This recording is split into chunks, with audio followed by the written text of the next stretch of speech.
आनंद नगर गए थे जनवरी में। तो सबसे पहले कि इंटर हमको तो नहीं किया गया, कि उस समय बहुत इतना सिक्योरिटी टाइट था कि आप प्रतीक दिखाइए। वो प्रतीक होता था कि एक सिंबल है, ये प्रतीक है। अच्छा। ये आपके पास है कि नहीं? अच्छा, तभी हाँ, ये सिंबल है प्रतीक का। अच्छा। जो प्रतीक है ना बना हुआ, सिंबल है। और इसका भी बहुत बड़ा महत्व है, इसका बताया जाए तो फिर बहुत है इसका। और लंगोट आप पहनते हैं कि नहीं? और 16 पॉइंट का कितना फ्लो करते हैं, तो मैं तो जानता ही नहीं था। तो लेकिन जो आदमी हमको ले गए थे वो झूठ बोल करके अंदर पास करा दिए। तो वहाँ सर सामान रखे और फिर स्नान वगैरह किए। तो स्नान फिर इंटर करने के लिए वहाँ गेट पर लोग खड़े हैं कि आप कितना लेसन चलता है, आपके पास ये संबल है कि नहीं, कौन आचार्य हैं, नाम सारा बताइए, अब पास है कि नहीं, तो हम तो छट जाएंगे। तो वो बोले, एक मनोज जी हैं, वो बोले कि नहीं, पहले आप साधना सीख लीजिए। तो एक देखिए कि एक सन्यासी जो है वो साधना सिखा रहे हैं बारी बारी से, क्योंकि काफ़ी लोग 30-40 लोग बैठे हुए हैं और बारी बारी से साधना सिखा रहे हैं। बैठे हम भी कि हम भी सीखेंगे। तो काफ़ी देर हो गया, तो हम बोले कि हम जल्दी से हम भी सीख लेते हैं, एक आदमी को सिखाएं और फिर हटाएं। वो फिर वो आंख बंद कर लिए। तो एक आदमी उठ रहे थे, उनको मैं रोक दिया कि मैं जा रहा हूँ। तो गए, तो आंख खोलते ही वो बोल रहे हैं कि ए तू कहाँ से आ गया, हटो। अच्छा। डांट को हमको हटा दिए। जागृति सेंटर में गए तो ये वहाँ एक सन्यासी थे, वहाँ तो एक सन्यासी थे, बहुत कम उम्र के थे। तो वो बोले कि कहाँ से आए हो? हम बोले कि गढ़वा जिला से। अच्छा अच्छा, चलो ठहरो मैं सिखाता हूँ, बैठो। तो बाल नहा करके बाल झाड़ रहे थे। उसके बाद बोले कि साधना क्यों सीखना चाहते हो? तो मुझे डर लगने लगा क्योंकि जवाब देना, क्यों सीखना चाहते हैं आप? तो हम कहें कि अच्छा लगता है।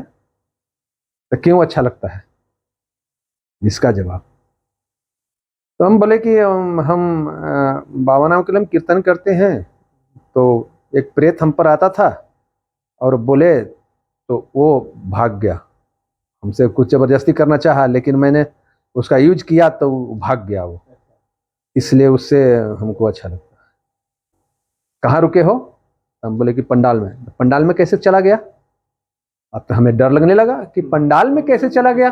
फिर वो साधना हमको सिखाए। इतना पूछने के बाद उस समय मैंने क्या गुजर रहा था कि डर।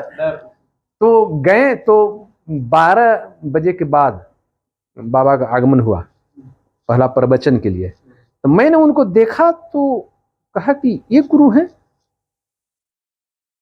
धोती कुर्ता पहने हुए, एक छड़ी लिए हुए आए। सबसे पहले नमस्कार किए, नमस्कार करके मंच पर बैठे और बैठते ही सब बिल्कुल साइलेंट हो गया, जितनी पंडाल में लोग थे। और सबसे ज्यादा वहां पर फॉरेनर लोग थे। 50% विदेश के हैं, विदेश के लोग बैठे हुए थे और 50% में इंडिया के लोग थे। तो एक आदमी हमसे बोला था कि ये विदेशी संस्था है, इससे मत जुड़ो।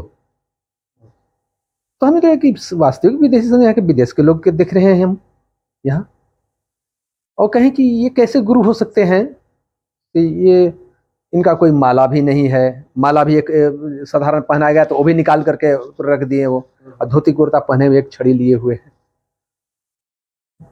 तो उस समय तो समझ आए, लेकिन जिस समय उनका प्रवचन हो रहा था तो ऐसा लग रहा था कि मन की बात ही वो बोल रहे हैं। वो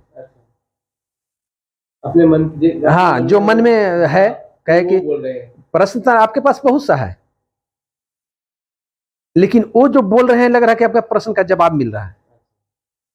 इस तरह का मैंने महसूस हो रहा था।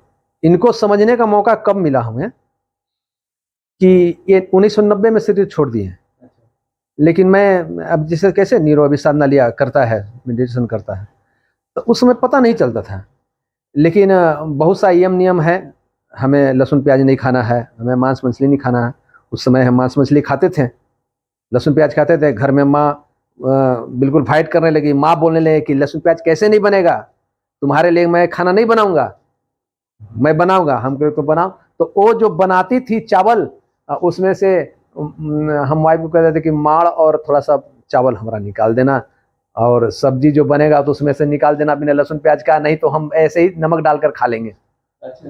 तो ये चलता रहा लगभग 1 साल से। माँ जानी या नहीं जानी उसे कोई मतलब नहीं था, थोड़ा सा माँ हमारी हुड टाइप की थी कि मैं चाहता हूँ वही होगा। कि हमारे पिताजी बहुत पहले ही एक्सपायर कर गए थे, भाई 5 वर्ष का तभी।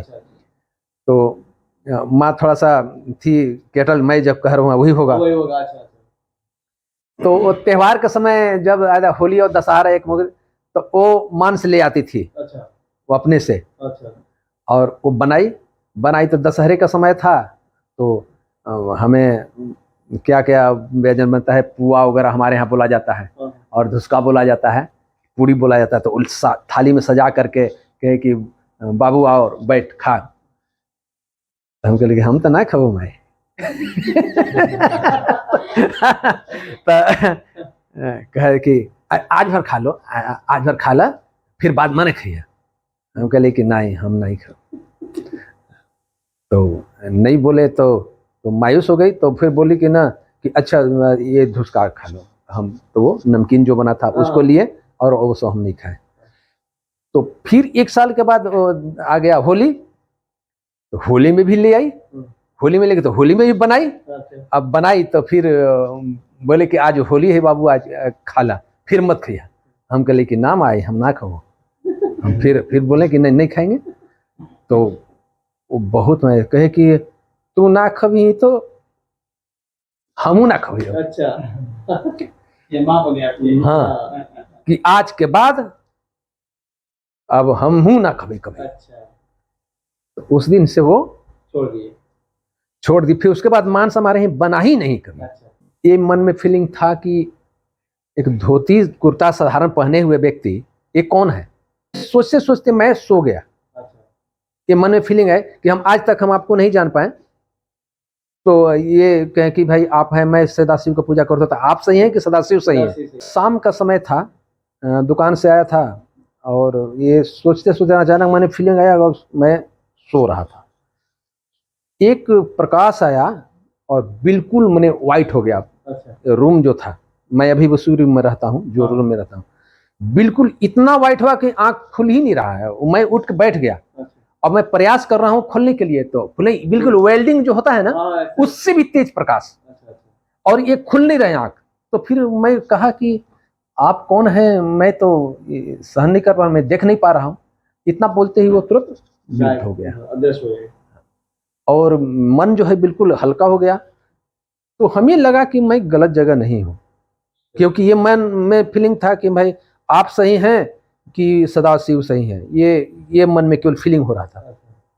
ये प्रकाश जो आया तो हम सहन नहीं कर पा सके।